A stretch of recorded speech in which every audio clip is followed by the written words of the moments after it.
প্রিয় দ্বাদশ শ্রেণীর শিক্ষার্থীবৃন্দ, মার্টিন লুথার কলেজের অনলাইন ক্লাসে সবাইকে স্বাগত জানাচ্ছি। আশা করি সবাই ভালো আছো। আজকে আমরা পরিণতি ও সুশাসন দ্বিতীয় পত্রের তৃতীয় অধ্যায় থেকে আলোচনা করব।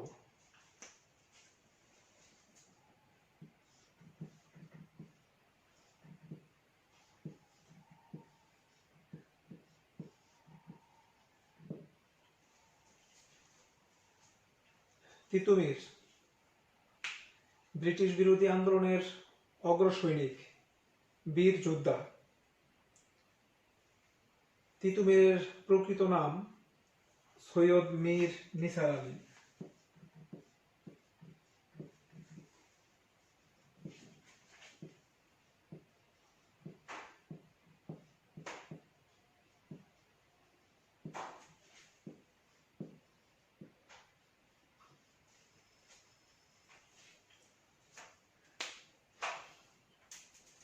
তিতুমির 1782 সালে ভারতের পশ্চিমবঙ্গের 24 পরগনা জেলার চাঁদপুর গ্রামে জন্মগ্রহণ করেন। তিনি একজন মুসলিম সম্ভ্রান্ত বংশের কৃষক পরিবারের সন্তান। ছোটবেলা থেকেই তিনি ধর্মের প্রতি অনুরাগী ছিলেন। তার শিক্ষা জীবন শুরু হয় গ্রামের মক্তবে। পরে স্থানীয় মাদ্রাসায় তিনি পড়াশোনা করেন। 18 বছর বয়সেই তিনি কোরআন শরীফ মুখস্থ করেন। তিনি বাংলা, আরবি ও ফার্সি ভাষায় দক্ষ ছিলেন।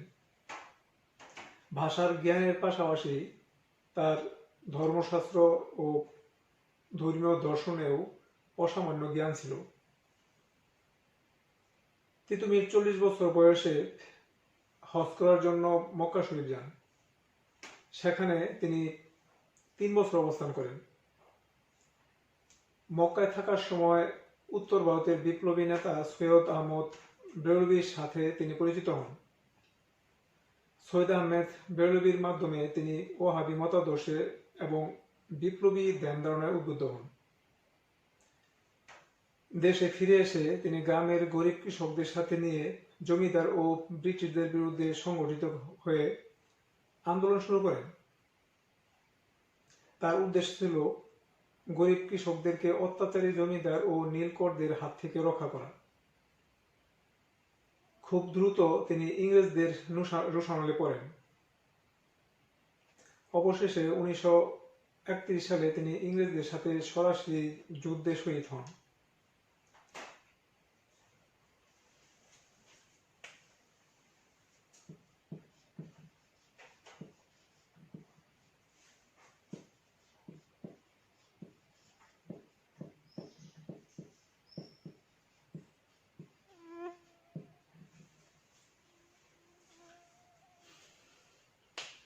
তিতুমির খাঁটি ধর্মপ্রাণ মুসলমান ছিলেন। তাই তিনি ধর্মীয় শিক্ষা বিস্তারে বিভিন্ন রকম পদক্ষেপ গ্রহণ করেন। তার আন্দোলনের মূল লক্ষ্যই ছিল ইসলাম ধর্মকে ভালোভাবে অনুধাবন করা এবং সমাজ জীবনে সেটা বাস্তবায়ন করা। ধর্মীয় শিক্ষা বিস্তারের পাশাপাশি তিনি ধর্মীয় কুসংস্কার, সামাজিক কুসংস্কার এগুলো দূর করার চেষ্টা করেন। তিতুমির পীর পূজা, কবর পূজা, মাজার পূজা এসব দূর করে প্রকৃত ইসলামে বিশ্বাস স্থাপন করার উপর গুরুত্ব দেন। তিনি বুঝতে পেরেছিলেন যে ধর্মীয় ও সামাজিক কুসংস্কার দূর করতে না পারলে অবহেলিত মুসলিম সমাজ উন্নতি করতে পারবে না। তিনি চেয়েছিলেন মুসলিমদের মধ্যে যে ধর্মীয় মূল অনুশাসন, তার ভিত্তিতে প্রকৃত ধর্মীয় চেতনা যেন জাগ্রত হয়।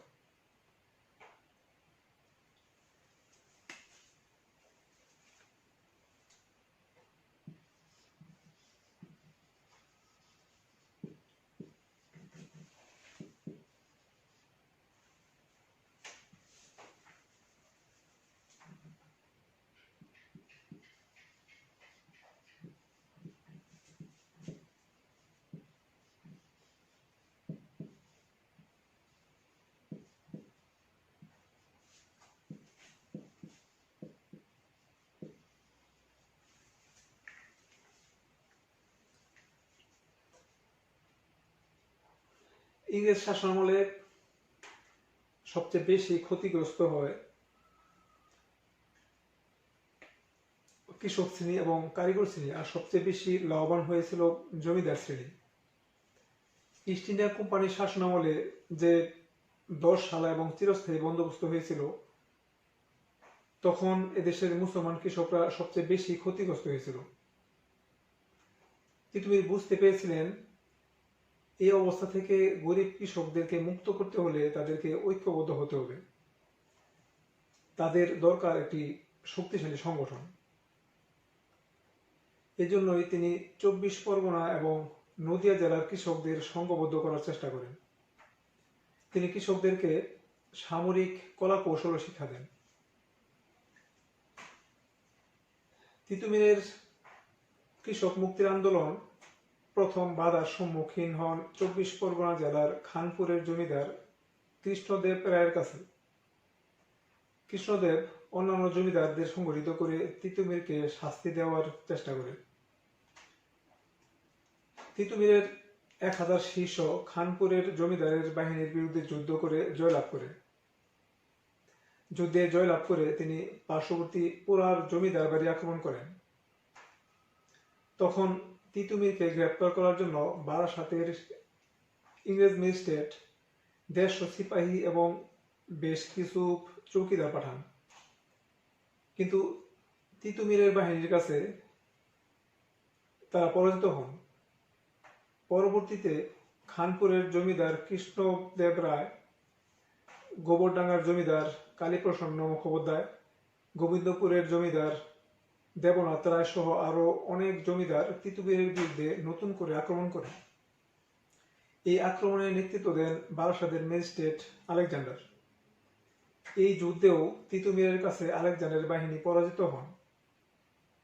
এই যুদ্ধে বিজয় তিতুমিরকে আরো সাহসী করে তোলে।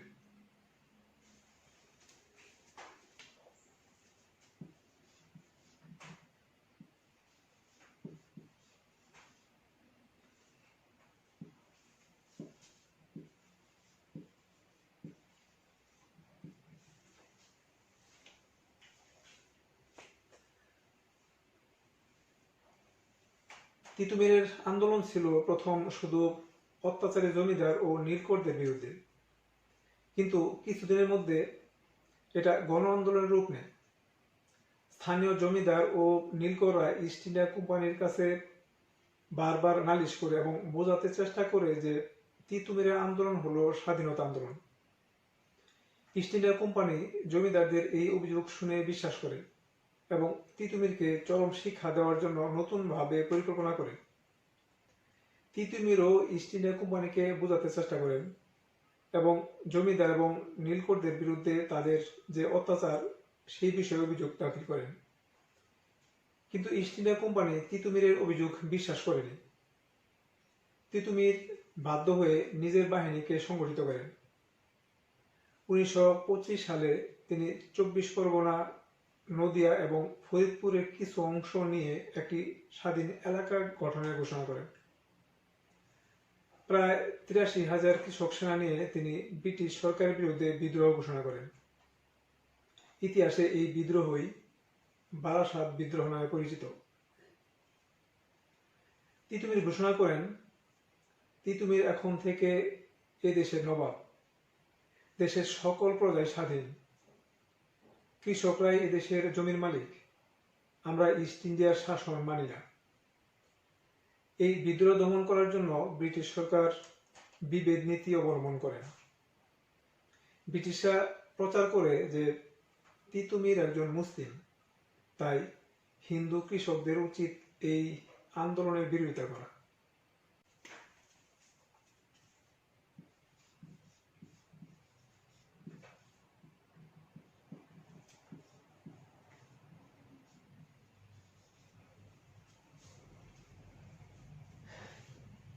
তিতুমির যুদ্ধের অভিজ্ঞতা থেকে বুঝতে পেরেছিলেন যে ইংরেজদের সাথে যুদ্ধ করতে হলে যুদ্ধের বিশেষ প্রস্তুতি দরকার এবং যুদ্ধের জন্য উপযুক্ত সেনা প্রশিক্ষণ প্রয়োজন। যুদ্ধের প্রশিক্ষণ এবং অস্ত্রশস্ত্র না থাকলে ব্রিটিশ বাহিনীর সাথে যুদ্ধে টিকে থাকা সম্ভব না। ব্রিটিশ সরকারের সুসজ্জিত বাহিনীর আক্রমণ থেকে রক্ষা পাওয়ার জন্য তিনি একটি দুর্গ তৈরির প্রয়োজনীয়তা অনুভব করেন। কিন্তু সময়ের অভাবে এবং অর্থের অভাবে আপাতত তিনি কলকাতার কাছে নারিকেলবাড়িয়া একটি বাঁশের কেল্লা তৈরি করেন। এই কেল্লাই ইতিহাসে নারিকেলবাড়িয়ার বাঁশের কেল্লা নামে খ্যাত। তিতুমির তার প্রিয় সহচর গোলাম মাসুম এবং মিসকিন শাহের নেতৃত্বে একটি কৃষক সেনাবাহিনী গড়ে তোলেন। বাঁশের কেল্লায় তাদের সামরিক প্রশিক্ষণ দেওয়া হয়। 1931 সালে 14 নভেম্বর ইস্ট ইন্ডিয়া কোম্পানির সরকার তিতুমিরকে দমন করার জন্য একদল সুসজ্জিত বাহিনী পাঠায়। এই বাহিনীর নেতৃত্বে দিয়েছিলেন লেফটেন্যান্ট কর্নেল স্টুয়ার্ট। কর্নেল স্টুয়ার্টের আক্রমণের মুখে তিতুমির ও তার বাঁশের কেল্লা টিকে থাকতে পারেনি। এই যুদ্ধে তিতুমিরের কৃষক সেনারা পরাজিত হন এবং তিনি এই যুদ্ধে শহীদ হন। তিতুমিরের বিশ্বস্ত সহচর গোলাম মাসুম সহ অনেককেই ব্রিটিশ সরকার ফাঁসি দেন, আবার অনেককেই বড় শাস্তি দেওয়া হয়।